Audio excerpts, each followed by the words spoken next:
नमस्कार। आइए सुनते हैं कहानी एक विदाई ऐसी भी। सुन, तू कल पापा के पास सोया था और दिन भर दुकान पर थक भी जाता है। आज हमें इनके पास रहने का सौभाग्य प्रदान कर। अरे कहाँ, दिन भर तुम लोग इन्हें घेरे रहते हो। मुझे तो रात में ही मौका मिलता है इनके साथ समय व्यतीत करने का। और हम दोनों भाई बहन जिद पर अड़ गए। मैंने ये जंग जीत भी ली, पर दिल में एक कसक थी आने वाले दिनों में सब कुछ खो देने की। हम दोनों बहनें और एक भाई हैं। मज़े की बात यह है कि किसी के पास अधिक धन दौलत और शोहरत नहीं है। प्यार और अपनेपन के बीच हमें इन सब की ज़रूरत नहीं पड़ी। हम तीनों ने ठान लिया था ये पल, ये मौसम इन सब को यादगार बना लेने का।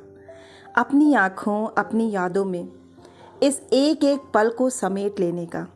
याद है ना, करीब 2 महीने पहले का वो गमगीन दिन जब हमें पापा की असाध्य बीमारी का पता चला। मानो पहाड़ सा गिर पड़ा। एक डॉक्टर से तसल्ली ना हुई तो इधर उधर भागने लगे, पर सभी ने निराश किया। याद है मुझे वो क्षण, अनायास ही हमने एक दूसरे के आंसू पूछे और प्रण किया, चलो जी लें अपनी जिंदगी। किसी ने कहा, इतनी तबीयत खराब है, एक आदमी हायर कर लो, कब तक करते रहोगे।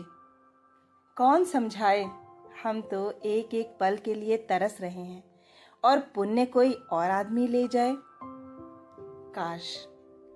काश मिल जाए कुछ समय और, पर समय का भी अपना ही अहम है। मुट्ठी में रेत की भांति फिसलता ही जा रहा है। पहले जब वो फ़ोन करके बुलाते तब बहुत इतराती थी मैं और कहती थी, अभी तो आई थी, आ जाएंगे कुछ दिनों में। पर आज सुबह सुबह जब उनका फ़ोन आया और उन्होंने कहा, रे कब आएगी तू, जल्दी आ जा रे। सिहर उठा मेरा मन। ये ससुराल पीहर की बंदिशें बेमानी लग रही थीं। ठान लिया अभी नहीं मानना इन सीमाओं को, बस भाग जाना है अपने पापा के पास। क्यों जी, तुम्हारी ननद के पास कोई काम नहीं है क्या? उसे अपना ससुराल संभालना चाहिए। आप लोग ध्यान रखो इनका, ये आपका काम है। बेटियां ससुराल में ही अच्छी लगती हैं। ये सीख देने वाली वो बेटियां थीं जो अपने पिता की संपत्ति में हिस्सा लेने के लिए सबसे आगे खड़ी थीं।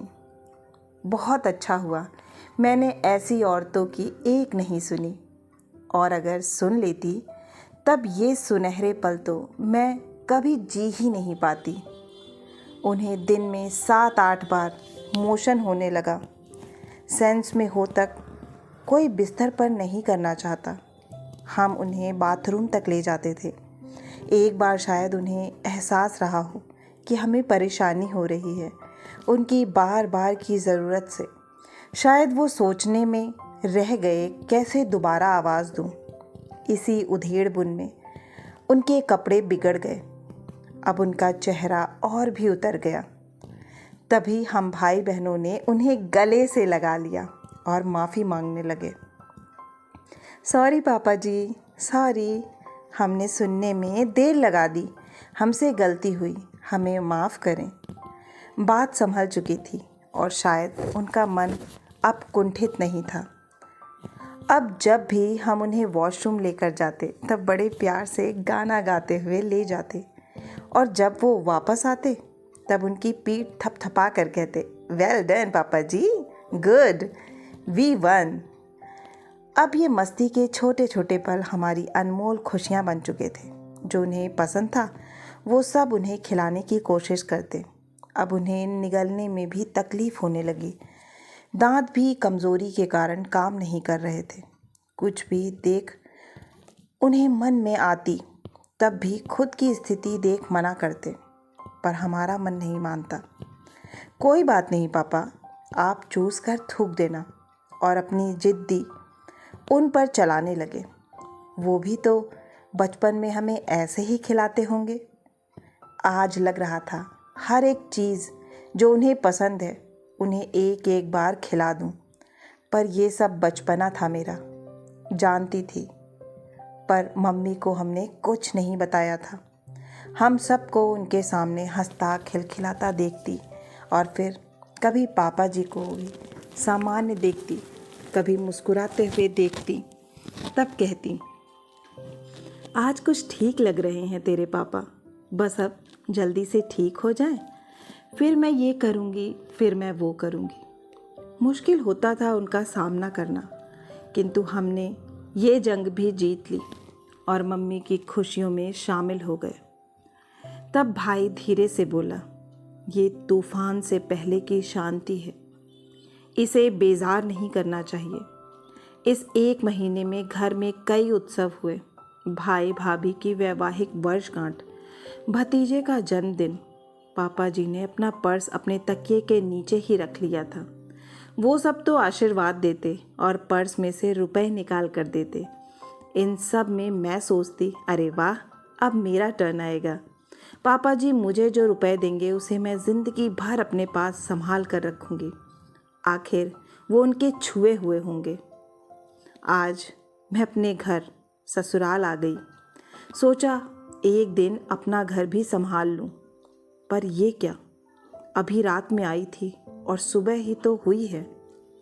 अभी उनका फ़ोन आया, रे कब आएगी तू? तब मम्मी ने उन्हें झिड़का, अरे आप भी क्या करते हो, वो अपना घर भी तो संभालेगी, आ जाएगी फिर। पर अब मुझे उनसे दूर रहना जहर लग रहा था। दोपहर होते होते मैं फिर से उनके पास पहुंच गई। आज उनकी स्थिति कमज़ोर लग रही थी।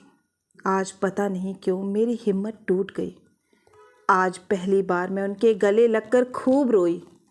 आज मम्मी भी दंग थीं और स्थिति को समझने की कोशिश कर रही थी। पापा जी बोले, सबको माफ़ी, सबसे माफ़ी, सबकी माफ़ी। आज पापा जी ने पहली बार हमारे सामने मम्मी को छुआ। करीब 5 मिनट तक उनके गले ने हाथ डाल उन्हें चिपकाए रखा और फिर भाभी को भी। भतीजे ने जब अपने बाबा से कहा, बाबा आप बिल्कुल चिंता मत करना, मैं अम्मा, मम्मी, पापा सबका खूब ध्यान रखूँगा। अब पापा जी के चेहरे पर एक सुकून सा दिखने लगा। अब उनका मन शांत था। मेरी बहन, भाई, मम्मी, भाभी, सभी, उनका पूरा परिवार उनके इर्द गिर्द था। कुछ दिनों से लगातार दर्द की शिकायत करने वाले पापा जी का दर्द आज छू मंतर था और चेहरे पर शांति। रात में 12 बजते ही नया दिन शुरू हुआ। हम दोनों ने पापा जी को प्रणाम किया और आशीर्वाद मांगा। उन्होंने सिर्फ आँखों से आशीर्वाद दिया। सिर पर हाथ भी मैंने उनका हाथ अपने हाथ में लेकर रखा। शायद उन्होंने अपना परिग्रह पहले ही त्याग दिया था। अब उनका पर्स उनका नहीं था, इसलिए आज तकिए के नीचे रखे पर्स तक भी उनके हाथ नहीं गए। अब उन्होंने अपना पलंग त्यागने की भी चेष्टा की और स्वयं ही पलंग से अलग होने की कोशिश करने लगे। एक इंसान के जीवन का वो पल जब वो प्रतिक्रमण के साथ अपरिग्रह का दामन थामते हुए अपने पूरे परिवार की गोद में राजाशाही ठाठ के साथ उन्होंने भी विदाई ली। इस विदाई को शब्दों में बांधने की कोशिश तो की है, पर बहुत कुछ छूट सा गया है, पर सब कुछ लिखा है इन आँखों में। आशा है कि आपको यह कहानी बहुत ही पसंद आई होगी, और अगर पसंद आई है तो प्लीज़ एक लाइक करें, अपनों के साथ शेयर करें। और हाँ, अगर आप इसी तरह की मनोरंजक कहानियाँ सुनना चाहते हैं तो इस चैनल से जुड़ना ना भूलें और चैनल को सब्सक्राइब करें। फिर मिलती हूँ एक नई कहानी के साथ।